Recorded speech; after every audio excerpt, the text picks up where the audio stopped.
Great. Thank you very much for joining us today. I'm Marvin Atkins, one of the cardiac and vascular surgeons here at Houston Methodist, and it's my distinct honor and privilege to introduce our grand round speaker this morning, Dr. Eric Roselli. Dr. Roselli is the chief of adult cardiac surgery at the Cleveland Clinic and a master aortic surgeon. He is leading many of the national trials that are going to be pushing forward the frontiers in aortic surgery. And we're really pleased to have Eric here today with us. Have a couple housekeeping issues here before we get started. If you are speaking, please use the microphones. We are broadcasting live to a worldwide audience via Vimeo and YouTube. The recording should be available for viewing within a few hours after this presentation. If you would please like, comment, subscribe, and share our YouTube channel. And for our viewers, if you'd like to submit a question, please text DeBakey to 37607. And we have some upcoming training activities here, the Houston Heart Failure Summit on February 15th, the Robotic Surgery Summit on March 11th, and our Re-Evolution Minimally Invasive Cardiac Surgery Summit on April 10th. And once again, we'd like to thank Dr. Roselli. Thanks, Marvin. Thanks, Marvin, and thanks to Mike Reardon. I've really enjoyed our friendship, and in this space, we are a small group who do great things, and it's been really fun sort of sharing what we do together. And thanks for this opportunity to be here, and hello to everybody in the television audience out there. I'm going to be speaking about aortic care from kind of the broad perspective that I've had the privilege to study and to learn. So hopefully you'll enjoy this. There's disclosures here. Some may or may not be relevant, but I think it's important to note that I will be talking about some off-label and investigational use of devices. First of all, we know that aortic disease, especially folks in Houston know, just like we do in Cleveland, aortic disease kills. I think that it actually kills way more often than we appreciate. The study noted in the middle is from Tokyo. They did autopsies and CT scans on all the patients who had sudden death over a period of time and found that close to 9% of those sudden deaths were related to patients with aortic dissection and aortic aneurysm.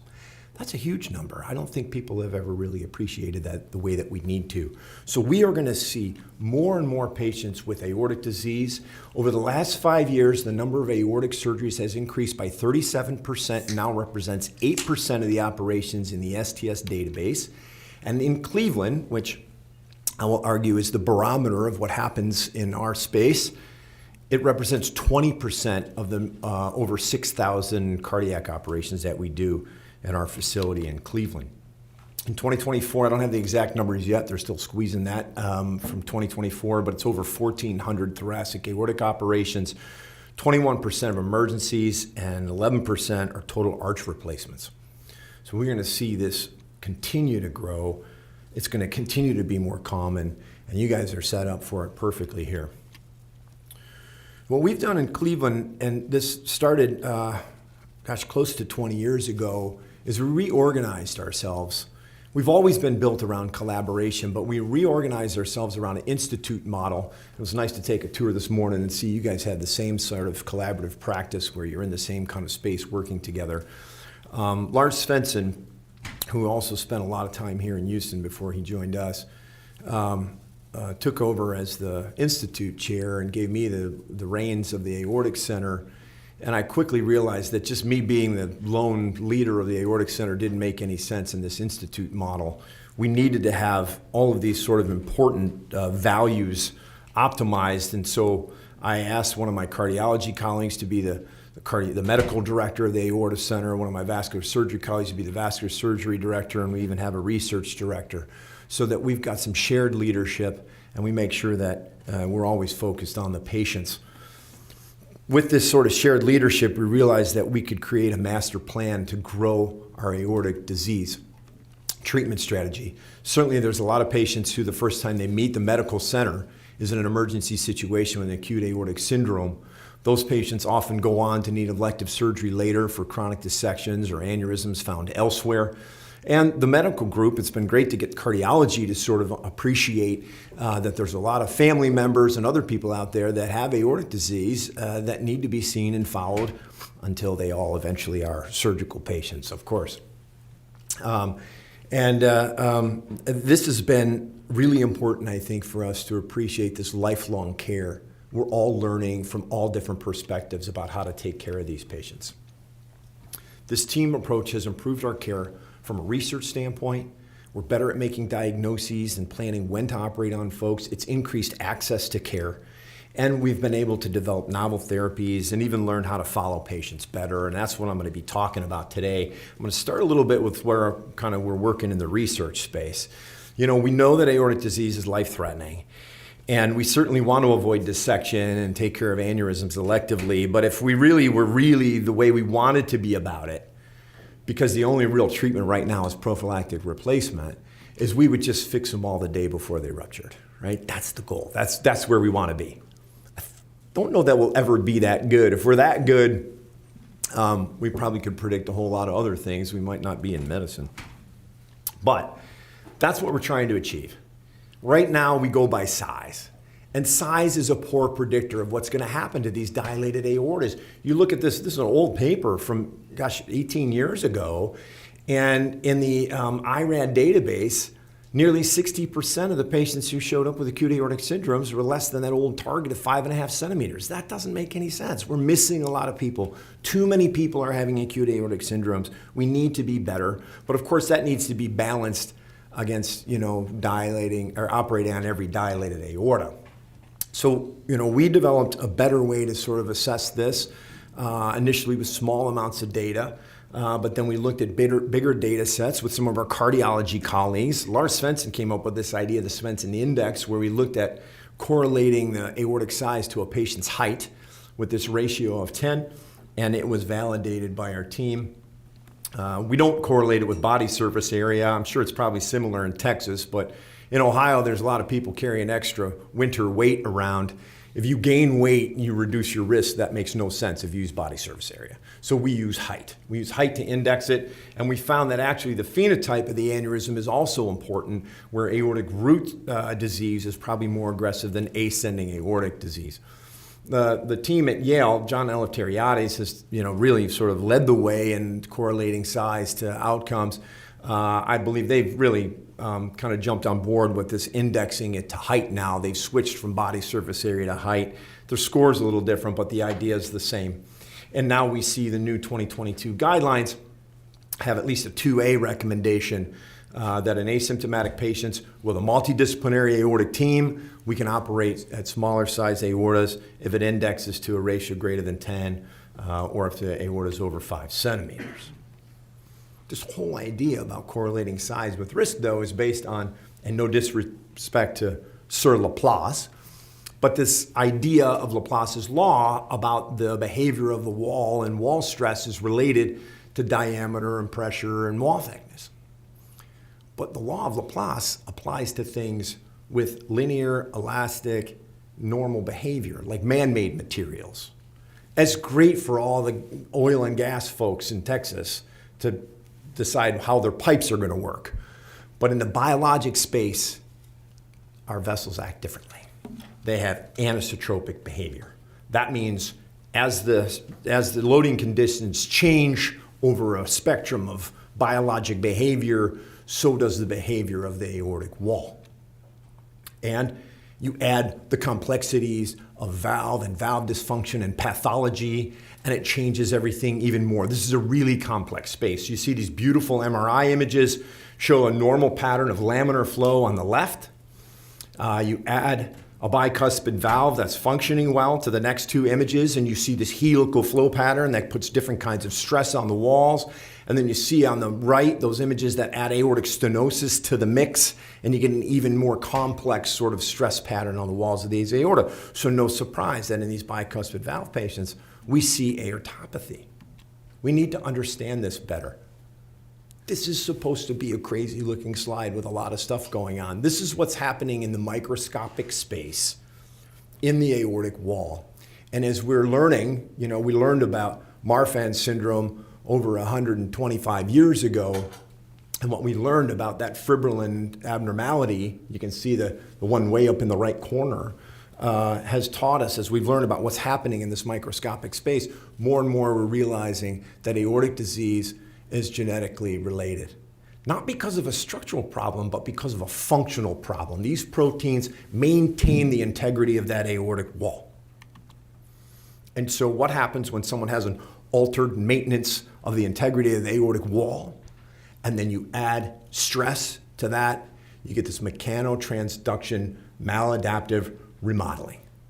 And so the disease begets a disease, and it happens over a period of time and at different rates in everybody. And so we need to appreciate this and understand this better. I wasn't an engineer, but now I have a bioengineering lab. As I learned all this stuff about aorta, it's been really fun to partner with a lot of people and build this translational research lab. And I realized that we have this unique opportunity in time. In cardiac surgery, we still do a lot of open surgery. We're cutting out a lot of pieces of aorta and sending them to a pathologist, who are wonderful people, but they often analyze it and pitch it. And realize that we had the opportunity to look at this tissue a little bit closer.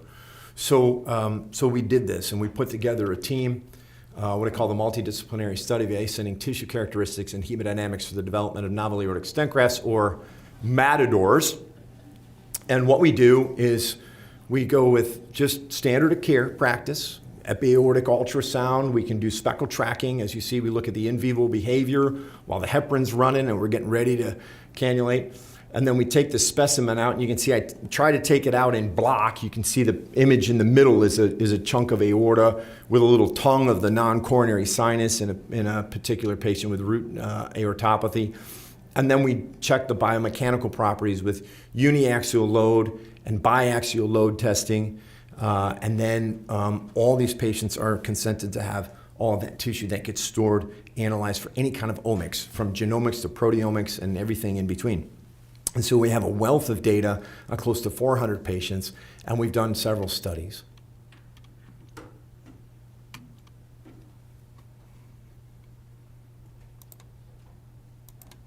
There we go. So over 350 patients, including some control aortas from transplant patients. You can see the mix here is mostly aneurysms, but 24% acute type A dissections. I've had some really ambitious students that came in the middle of the night and got these dissection specimens for us.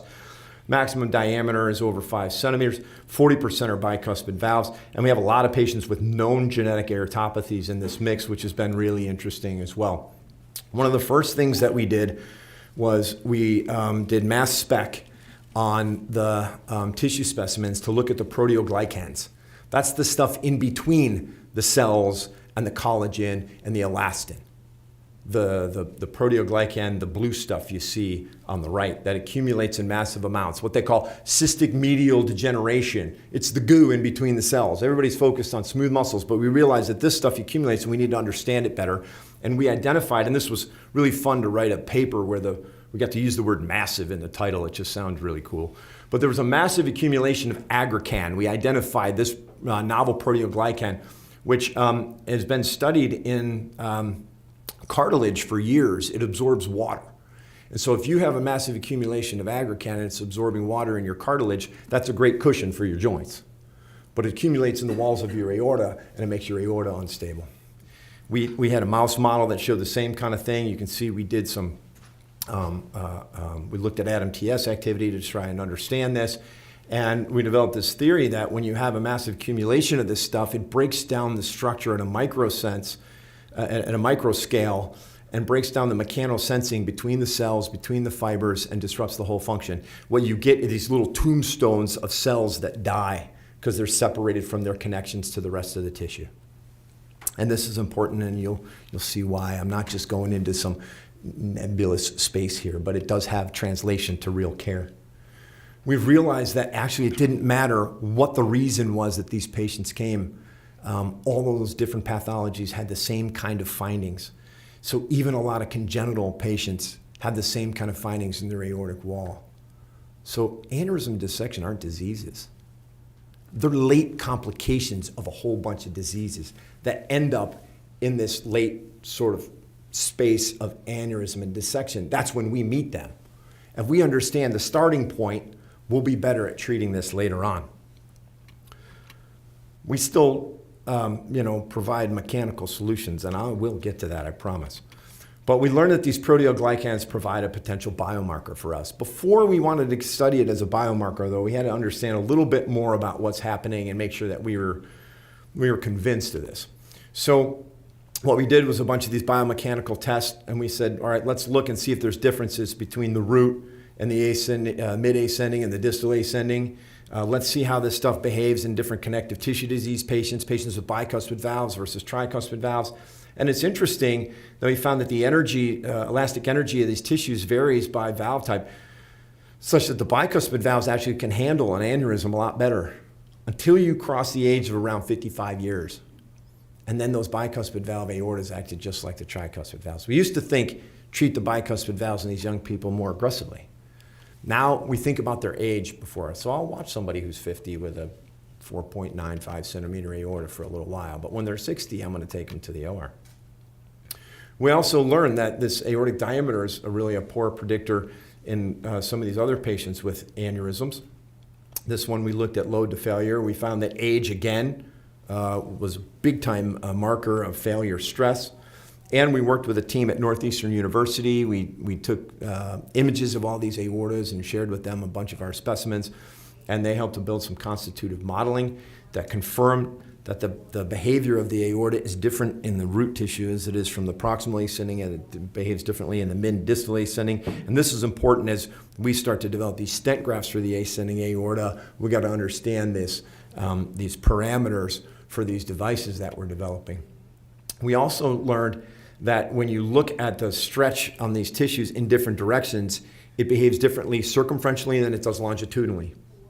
And this is important. You can see those things overlap on the figure in the middle. They overlap the longitudinal and circumferential behavior until the patients get a little bit older, and then they separate. And that probably explains why when you see an aortic dissection, the tear is often transverse or oblique, because there's a difference in the way that the tissue behaves in the longitudinal and circumferential direction. Which also makes us think, we talk about diameter all the time, which is a circumferential change.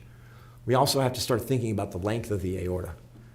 And that's now something that people sort of measure, and there's a lot of discussion about, is that a risk factor, length? I think we need to understand the correlation between both the length and the diameter of these aortas to appreciate it, and maybe start looking at volume of aortic size to correlate it with risk. And there's a bunch of cool AI and new imaging technology to allow us to do that. We confirmed this when we looked at bicuspid valves, that age was superior to the sort of type of phenotype. So it didn't matter if it was a root phenotype or an ascending phenotype or the diffuse phenotype that you see in bicuspid valves. And then we correlated this with some of the epiaortic ultrasound, that stuff that we were doing, looking at speckle tracking, and we found the same kind of correlations where age was important. There was differences between the different segments of the aorta. And we also found that the longitudinal and circumferential stress was different. Like maybe the growth of the lengthening of the aorta compensates for some of the diameter changes. It's all really complex. We said, all right, now we need to know what's happening on the inside. What's the story with the age? We looked at the black. The black fibers are the elastin. We know that over time, our elastin breaks down with age. That's why our faces sag and our aortas change. You don't rebuild your elastin into the beautiful fibers they are when they're young in your aortic wall, just like you don't in your skin. And so we said we got to understand what's happening with the elastin. And so we wanted to image this better and quantify it, because the way the pathologists describe it, they just sort of look at it and give you these subjective descriptions of what's happening in the aortic wall. We wanted to measure it and quantify it using a computer to look at these histologic images. And so we created this machine learning algorithm, and you can see the different color blocks. So the black is elastin, the blue is the proteoglycan I already talked about, the pink reddish stuff is muscle, the yellow is collagen, and then there's some other space and adventitial stuff in between. And so we created a quantifiable way. This is the way the pathologists do it, which looks really crazy to me. And we said, hey, can we measure what's happening to these elastin fibers? So we measured things like elastin filament thickness, the distance between elastin fibers, so we could understand what's happening when this elastin degenerates in these aortic walls, and we can measure it and quantify it. And what we found when we did this, and this is unpublished data, Ben Kramer just got his PhD from my lab, and he's going to be an awesome cardiac surgeon one day, investigator and surgeon. We found that actually the stress correlated with the area of proteoglycan in the walls, such there was more proteoglycan, the stress was reduced. The strain energy was reduced when there was more of this proteoglycan, that aggrecan I was talking about, accumulating in the walls. We also found, when we looked at the behavior of the tissue, the amount of proteoglycan, and these measurements about the elastin, that it correlated. So if the elastin was breaking down, like you had a bigger distance between these elastin fibers where they were broken, it correlated with a higher amount of proteoglycan and a lower amount of energy in the walls.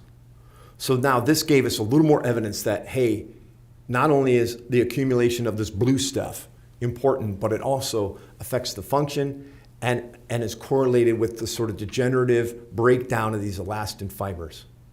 Now we've got a whole bunch of things pointing to this aggrecan, this proteoglycan being a bad thing. Now we were ready to sort of study it as a biomarker. So there were some cheap assays out there. Like I said, the cartilage world. So I had an orthopedic guy in the lab that taught me about this stuff.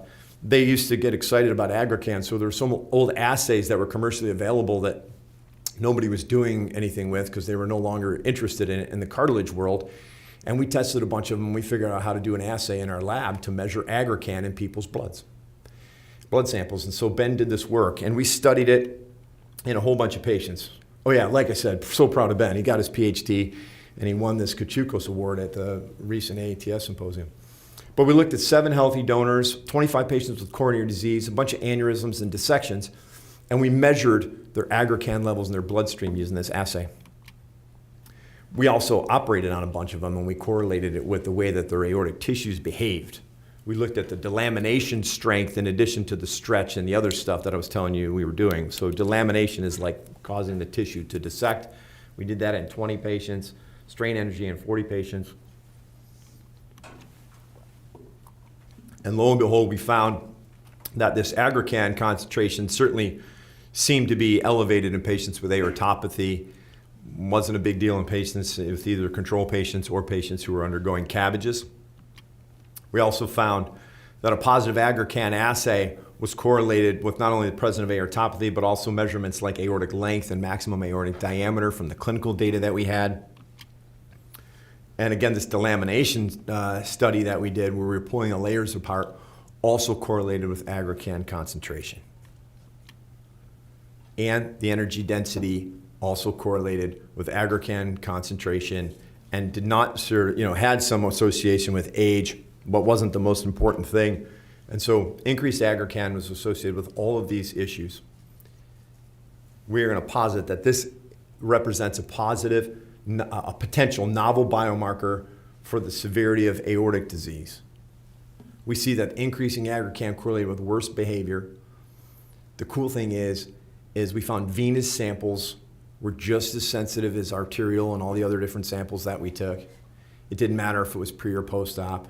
And we think that we can correlate this and it will help in decision making. Imagine the patient that you're watching that has the dilated aorta and you're sitting there looking at it time after time. It's 4.9, it's 5. When are we going to pull the trigger? The patient's freaking out. They have scanxiety when they come to see you and they want to hear about how big their aorta is.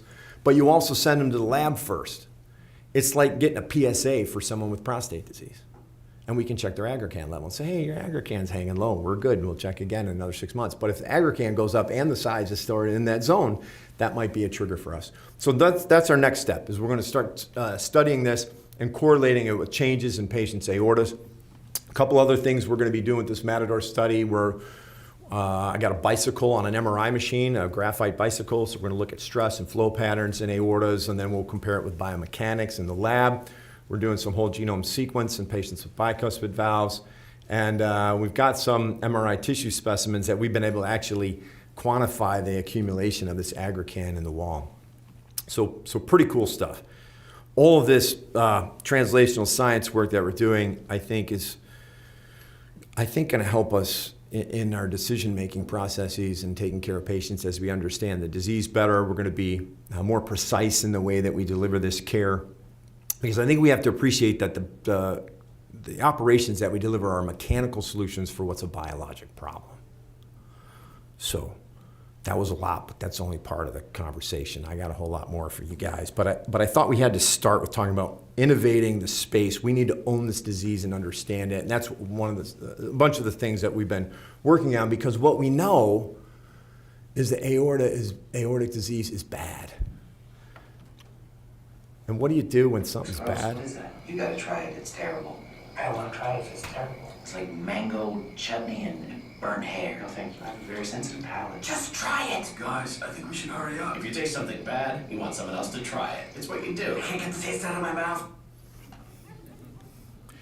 Aorta is bad. So I'm glad you guys brought me here. I know you guys know about aortic disease being bad, and so now I'm going to share with you some of the badness and the way that we've handled it with treatment. The more extensive the involvement of the aorta, the worse it is, the more complex the repairs are. You add dissection to aneurysm, it makes it even worse. We can do aortic replacements pretty safely, though. This is some Cleveland Clinic data. Consistently, our elective risk is less than 1% for aortic repair. That's why we've pushed the limits of when we do things. That's true for root replacement mortality as well. Even in emergency situations, we can keep the risk very low, a lot lower than UHC consortium data. And we've gotten better at doing complex things. Like a patient with a chronic dissection like this, where it would have just replaced this in the past. We learned that if those leaflets are pretty decent, we can fix this. And this guy was just that commissure that looked horrible, and I was able to sort of do a, I don't know why it paused on me there. Valve-sparing root replacement in this guy where we can handle some of these more complex things. The bigger our volume gets, the better our ability to handle some of these less common things. Things like this, of course, we're not going to do any valve repair. Aortic stenosis and mixed valve disease, AS and AI, this is not going to be a TAVRable sort of solution. So aortic disease is going to continue to be a surgical, something in the surgical space for sure. This data I thought was really good, and we need to sort of beat the drum on this as the surgeons in this space to make sure that people aren't trying to put TAVRs into bicuspid valves in younger patients. This study from Scandinavia demonstrated much worse outcomes in bicuspid aortic stenosis patients who are considered low risk. Save that for the high risk older population of patients. And if you look at some of the bicuspid valve TAVR data, the average age of a lot of those patients is the upper 70s. Most of our patients with bicuspid valves are not that old. So we need to make sure that we own the disease and we make sure the patients are getting the best care. There's some other things I think we need to appreciate a little bit better about the aorta and how it correlates with valve disease. And I love Tyrone David and Morales Zuni, and they're great friends of mine, but I hate this paper. And they've seen me pick on it in front of them. They made this bold statement that the aortic root does not dilate over time after valve replacement, but that's not necessarily true. What's bad about this paper is their follow-up was only 5.5 years, mean follow-up, and you can see there were a few patients that went on to develop aortic dilatation, and the average time of the dilatation in these patients was 8 years. What we need to do is study these diseases better. We have to understand what happens in the second decade of care before we make these bold proclamations. We need to, again, provide lifelong care to our patients, understand what's going on. So I disagree that the root does not dilate over time after aortic valve replacement. It will in a lot of patients. And all the patients I've seen that come back, yeah, they're 12, 13, 15 years out from their valve replacement. So if you put a mechanical valve in somebody, make sure you get some imaging of their aorta at some point. Not every year, but some point in their life, and take a look at their aorta. Don't forget about the aorta. There was that mechanotransduction issue I talked about earlier in the talk happening in them. That aorta is probably not normal anymore. And we know that the way that the aorta presents is variable. We did this machine learning analysis of bicuspid aortopathy, and we found that these patients are different. For example, the root aneurysm patients are younger. They have more AI. They often have a different kind of disease process than the patients who have ascending or the more diffuse disease, which is right non-fusion. We can repair a lot of these. That's nice. But we realize, and I think there's been a growing sort of appreciation for this, the folks in Europe have taught us a lot about this, that just repairing the leaflets isn't enough when we do aortic valve repair. We need to sort of stabilize that annulus, and more we're doing valve-sparing root replacements in patients who are presenting with severe AI and a valve that needs repaired, something like this. So we've been doing these 180-degree bicuspid valve repair procedures with a David. And our volume of valve reimplantations or valve-sparing root replacements or David's procedures has gone up. It's gone up as we've sort of appreciated that utility of this and the entire interaction between the aortic root and the aortic valve. Early, we were just kind of sparing the best-looking valves that were functional, and now we do a lot of bicuspid valves. You can see the green bars, and 169 of them in 2023. We think that it's pretty durable. I don't know that this was fair to compare bicuspid valves to tricuspid valves because it's still a bicuspid valve when we're done. But with some intermediate follow-up, we found that there was no difference in the freedom from reoperation, and the gradients were low. And so it still makes sense, I think, to save the living valve. What's interesting, and I'm sorry, this PDF file got sort of flipped on its head, I see.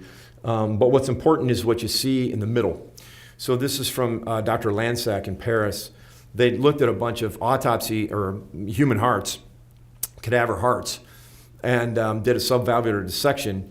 And you can see they found this, what we call aortoventricular disjunction of the aortic valve, where there's a large muscle shelf, especially in bicuspid valves.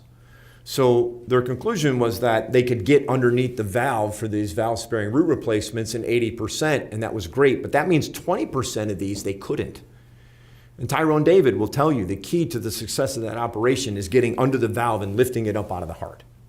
And so in those 20% where you can't do that, or you can't do that very well, we're missing out, I think, on maybe saving these living valves.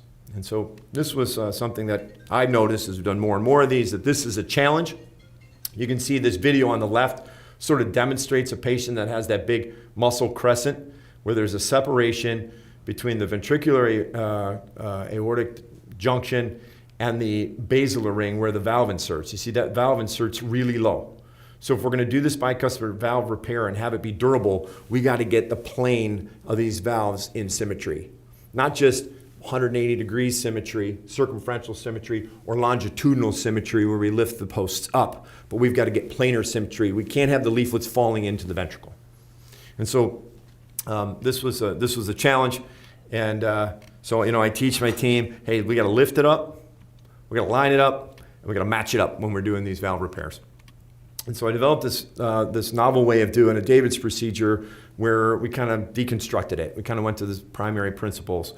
And so I take this graft and I trim it into this sort of crown-shaped thing, and we sew this in. So we're still doing the same sort of thing we do with a valve-sparing root. We get underneath the valve, we put our sutures in the left ventricle, we tie down this annuloplasty, but then we can suture the valve, and it's right in front of us, and we can get our sutures from the fabric material right to where the valve inserts, the basilar annular ring.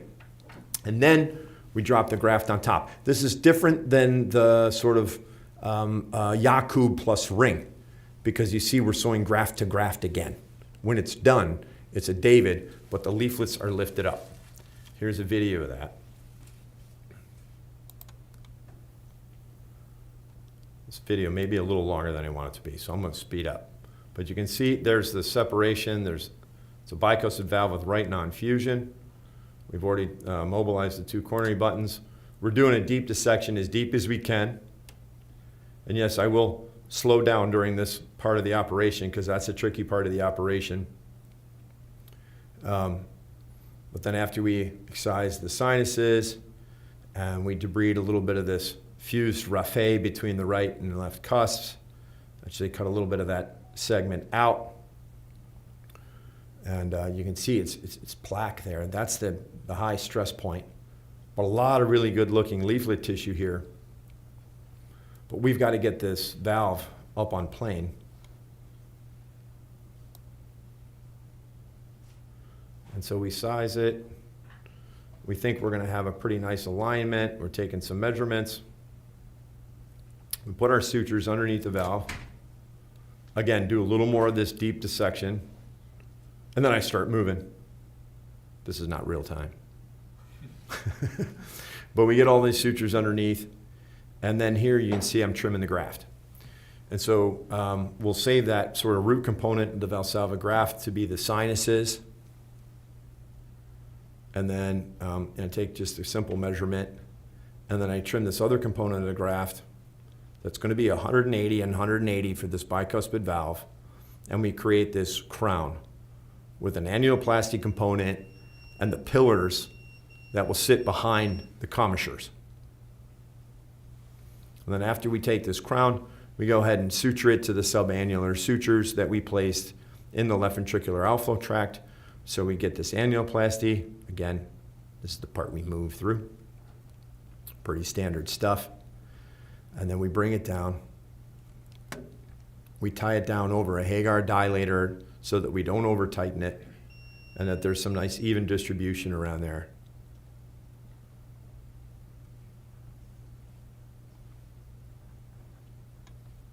That is me tying in real time. I'm a really fast tyer. I don't use any core knots.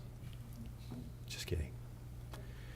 And then we resuspend this commissures to these posts. And the nice thing is, now you see how we're sort of lifted those valves up, just the valve up just by doing that. And then we create these sort of two sinuses, 180 degrees apiece. And then when we're sewing this in, it's all right in front of us. And I can get these sutures right down to where the leaflet inserts.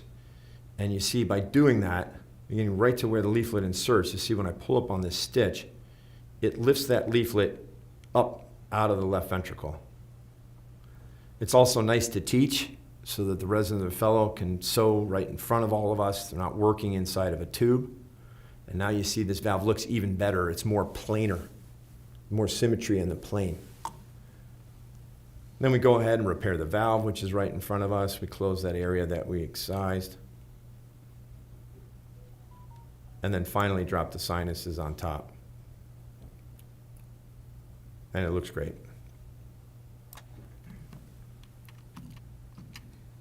So here's a post-operative CT scan. You see you've got nice coaptation height. The annulus is secured. We got 180 degree commissural angle between these posts, and the valve functions beautifully. And I usually put clips on those stitches down there so we have some sort of fluoroscopic marker of where the annulus is. The point of talking about all this complex root stuff, and really all of aortic disease, I think, is that we need to make sure that we become more precise, not only how we decide when to operate on somebody, but the kind of operation that we provide them.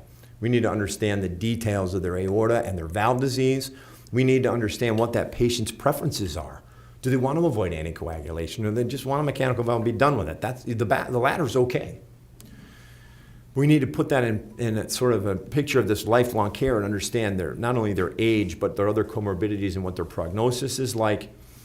And then we need to look internally and say, do I know how to do these new technologies, these new techniques, and provide this different kind of care? How good is my team at this? If I don't, then I should go somewhere and learn it, because we need to provide these options for our patients.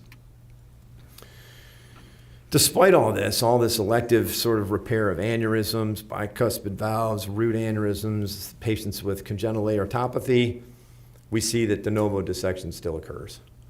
We wish we could avoid it, but we don't. There's a lot of people walking around that don't know they have aortic disease.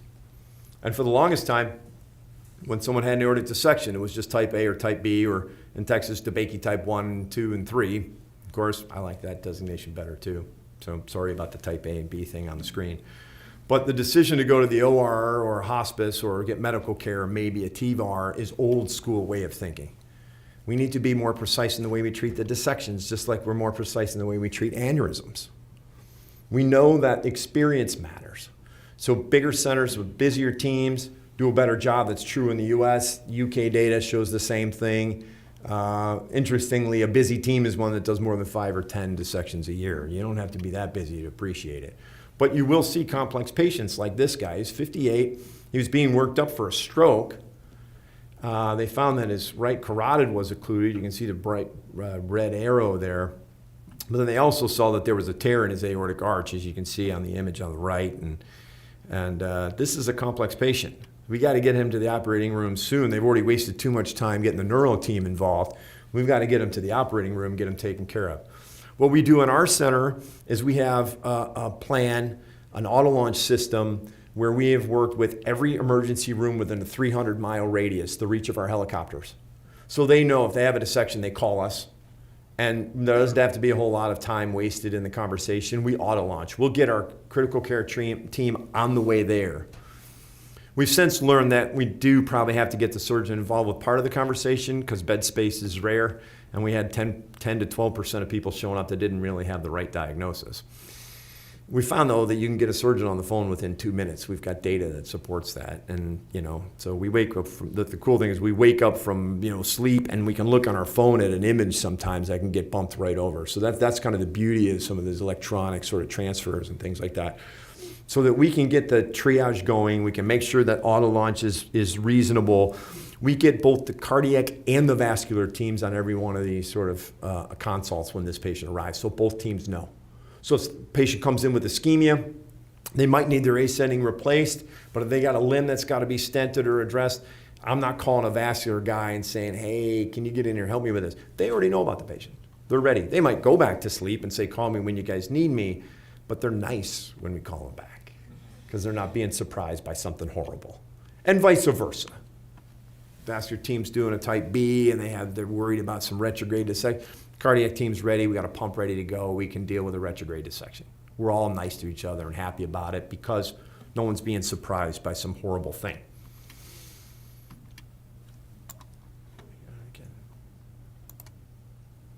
So this network, like I said, is 300-mile radius. We get the CICU, which is our cardiology team involved. They're ready to do a bedside echo when the patient rolls in and make sure the medical therapy is optimized. That sits right below our ORs. Our OR team is ready. We know if we need a hybrid room because our therapeutic goals are to perfuse the brain and the heart and save this patient's life. We know, of course, the gut and the spinal cord are also pretty important. But we get this early diagnosis with this regional outreach, and we do education programs for them. We expedite antegrade perfusion. So sometimes that's like an axillary or a central cannulation and a femoral artery being cannulated at the same time. So we perfuse that cold limb while we're working on the central part and deal with it later. We do a lot less fasciotomies now because of that. By optimizing true lumen, we get also maybe some better reverse remodeling later on. So we do a lot more elephant trunks than we used to. We know that ischemia predicts mortality. This is old data, but it's been repeated over and over and over again. We know that leaving the false lumen patent also predicts the risk for reoperations and survival. So if we can get more of this aorta fixed up front, it's better. So of course the limited reconstruction is still great. A lot of guys around here, and you know, Bruce Lytle tells a story about the mid-'80s. They figured out how to keep patients from bleeding to death from this. This is a good operation. It saves lives, and it's reproducible. But it's probably not enough. We've got some new options now. So I don't think that fixing the ascending aorta enough is good enough in 2025. And I've had the same slide where I just changed the number. I've been saying it for 10 years. But it's really kind of when and how are you going to do more? Are you going to do more later? That's fine. But Stanley Crawford, I got to see the Stanley Crawford room this morning. That was cool. He told us a long time ago that no patient with dissection should be considered cured of the disease. That, of course, has to be balanced about doing too much and not getting out of the OR, and that never changes. But I think with some new tools, we can actually do more. This is an old argument. The folks in Japan who have a bunch of smaller people and they have a dedicated aortic teams demonstrated they could do regular elephant trunks really safely. Didn't really catch on, even though this was more than 20, 25 years ago. And even some of these new elephant trunk devices, they're still pretty complicated because it requires multiple anastomoses. And nobody wants to do multiple anastomoses in acute dissection. It just seems like too much. There are some new technologies. This AMDS is a bare stent that helps you to optimize perfusion and still do something like a hemi-arch. It's now commercially available. In fact, I'm proud to say the first commercial implant was just done 2 days ago by my partner, Marian Koprivanic, who Dr. Atkinson knows. And this is kind of a nice strategy. It works pretty good. It helps to optimize true lumen flow, but this is one of the patients that I did. We definitely, were able to address this really bad malperfusion they had to both a renal artery and a limb. I ended up doing a David and an AMDS. We also stented an SMA and the infrarenal iliac artery and infrarenal aorta. But we still have some entry tears up in the arch, and you can see there's false lumen flow through that arch. We're watching it for now, but I expect that to probably grow. What we prefer is something like this technique we call a branch stented anastomosis frozen elephant trunk repair, or a B-safer. We put a stent graft in, and we modify it, put branches into the head vessels, and we realized that this was a nice technique that we could reproduce. It's now become the primary way that we treat DeBakey type 1 dissections since around 2018 or so. We did an analysis with early experience here where we compared limited versus extended repairs. We compared frozen elephant trunks to classic elephant trunks. We matched these patients by propensity matching, and we found that survival was better in the frozen elephant trunk repairs with just 5-7 years of follow-up. The limiteds did fine early. There was no sort of price paid up front. You can see the early hazard, the green and the blue lines overlap. Classic elephant trunks, they were a little bit different population of patients. But the conclusion from this study was that, and this was a really cool finding and unexpected, but in hindsight made a lot of sense, was that we had less renal dysfunction in these patients. So we gave up no early survival benefit, and we facilitated endovascular therapy downstream a little bit later on, and potentially a long-term benefit. And I think it's because we could get to these patients who progress fast with an endovascular therapy really early. It was interesting, we actually found more reoperations in that subset. Well, then I got an email from the FDA that said, Dr. Roselli, I hope you're well. And I wasn't well when I opened the email because it was signed by a whole bunch of people from the FDA. Because they saw the publication in the annals that I talked about the evolution of this technique that we're using devices in an off-label way. And they said, you know, you got to do something. If you're doing something off-label, you got to study it. So they were actually kind, and they helped me to put together a physician-sponsored IDE to study this, what we call the Be Safer study. It took a couple years to pull everything together, and I had to think, how are we going to organize this so we can be all-inclusive?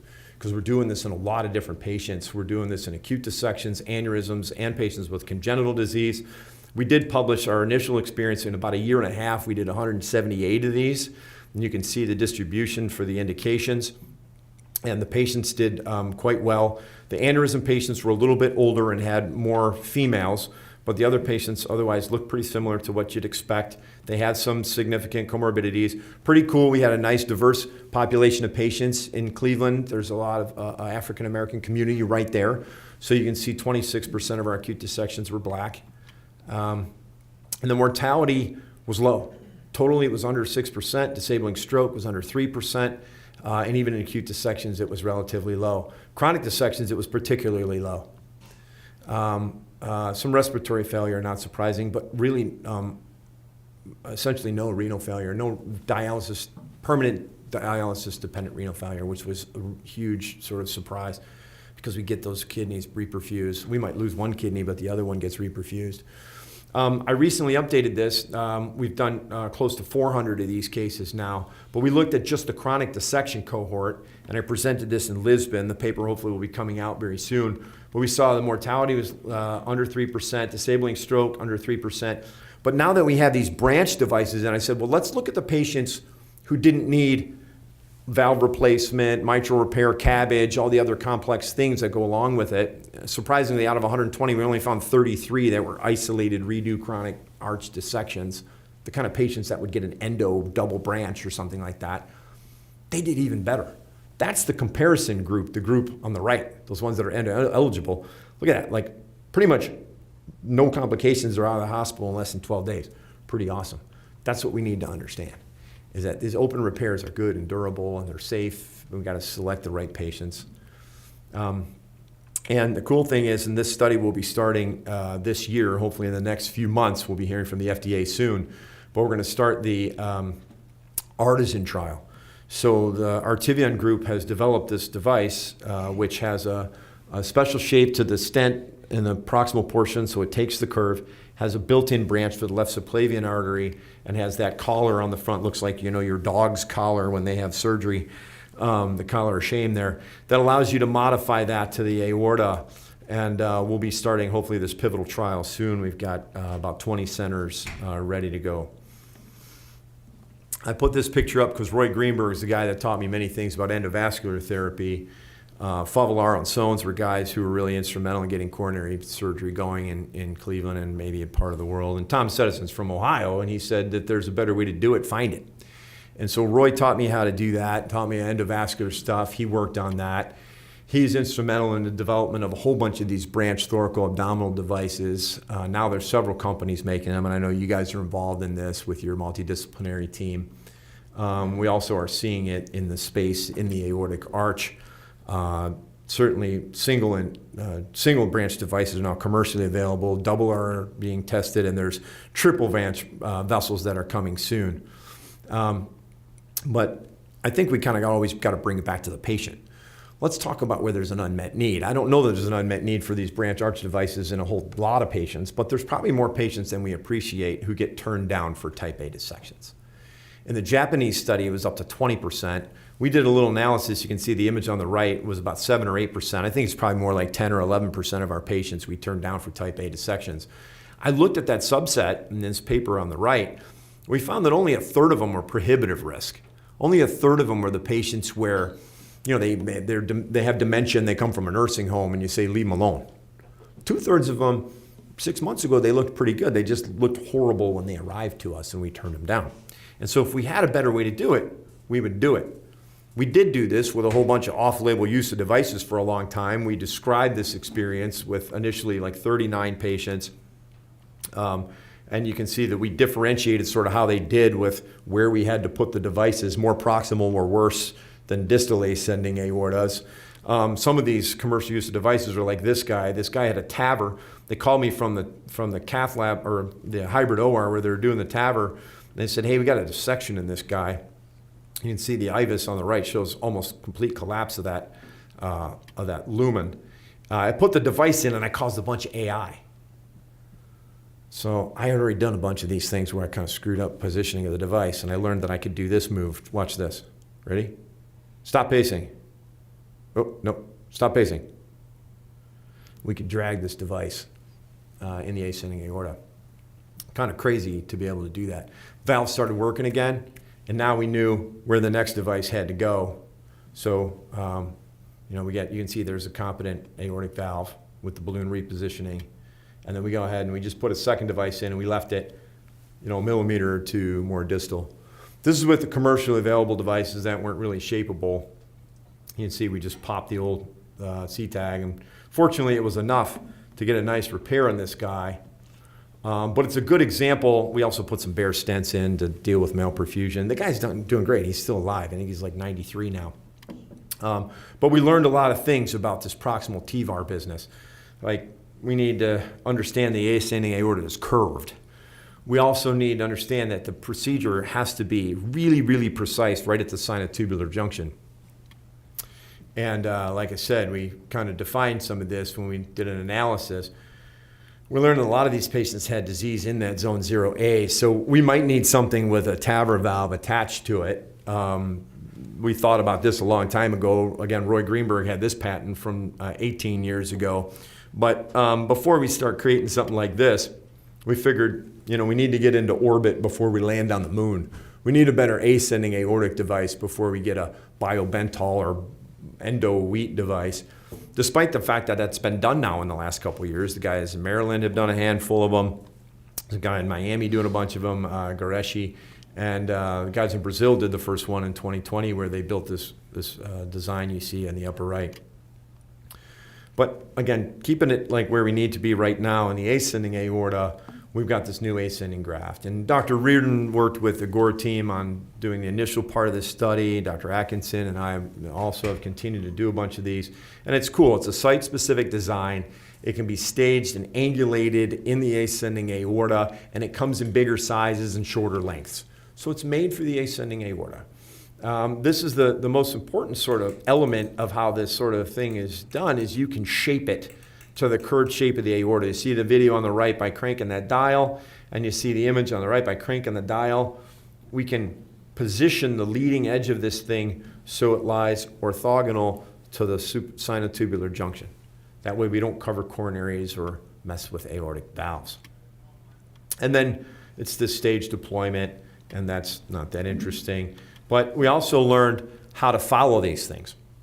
This patient who had acute dissection, we still had a little endo leak. Even 6 months later, there was a little bit of contrast that maybe was going away, but seemed to heal over time. 3D reconstruction, you can see how precise we are at the sinotubular junction and the brachiocephalic trunk. And so we did this early feasibility study in a bunch of dissection patients. Dr. Reardon was the national PI. We now have actively going the ARISE 2 study, which are more elective cases like pseudoaneurysms. And I'm happy to announce that we just got FDA approval for Arise 3, I think yesterday or a couple of days ago. And so you guys will be a part of that as well.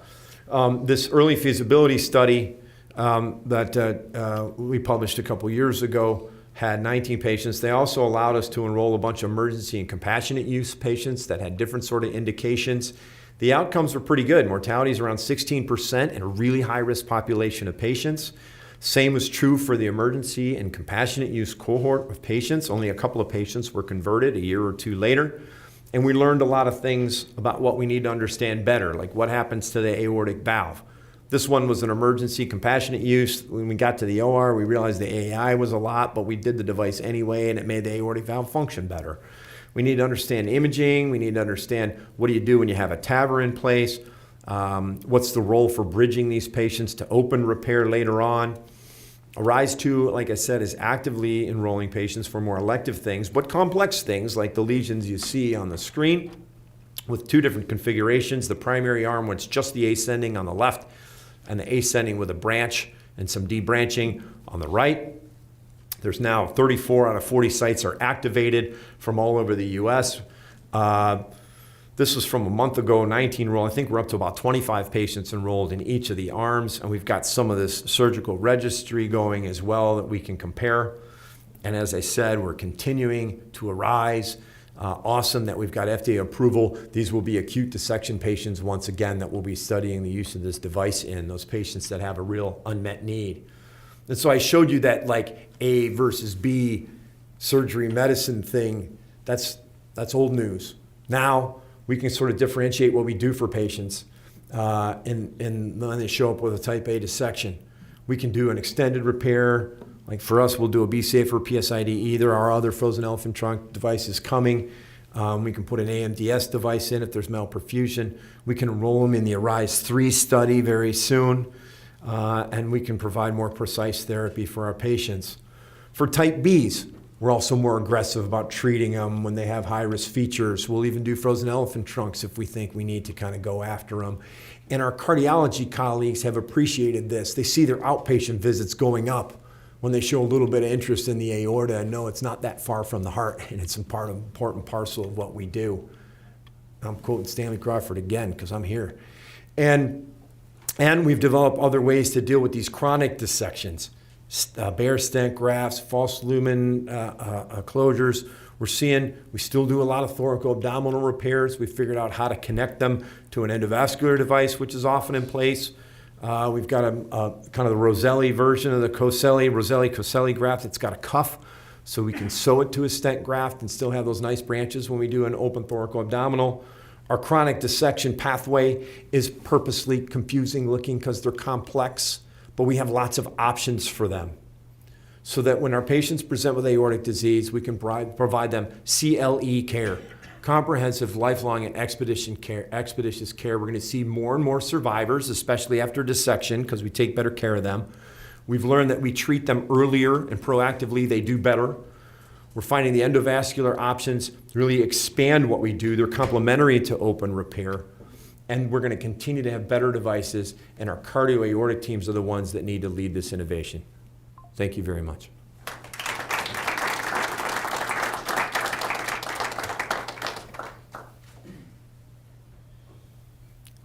I didn't leave a whole lot of time for discussion, but I'm happy to take any questions. Yeah, great. Thank you so much, Eric. Does anybody have any questions? One comment. So Eric, thanks for a real tour de force on the aorta. That was a tremendous lecture, not just in technical expertise that you and your colleagues have shown, but moving down to the biology of the disease. I think sometimes as surgeons we ignore that, and surgery is a blunt tool for what we fix. There's finer ways of doing this. Very exciting to see what's going on. Congratulations on Arise 3 being approved and moving forward. I think for a lot of our patients that are really high risk, this could be a real game changer for us. Thank you for coming from Cleveland. I know it's a little less snowy here right now, just a little rainy.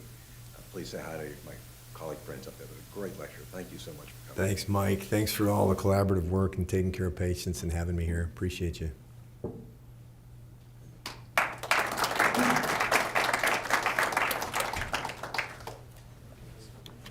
calling from the OR, right? Yeah, thanks, Jack. Good luck with that. My pleasure. Yeah, man. All right. I don't know if you remember me.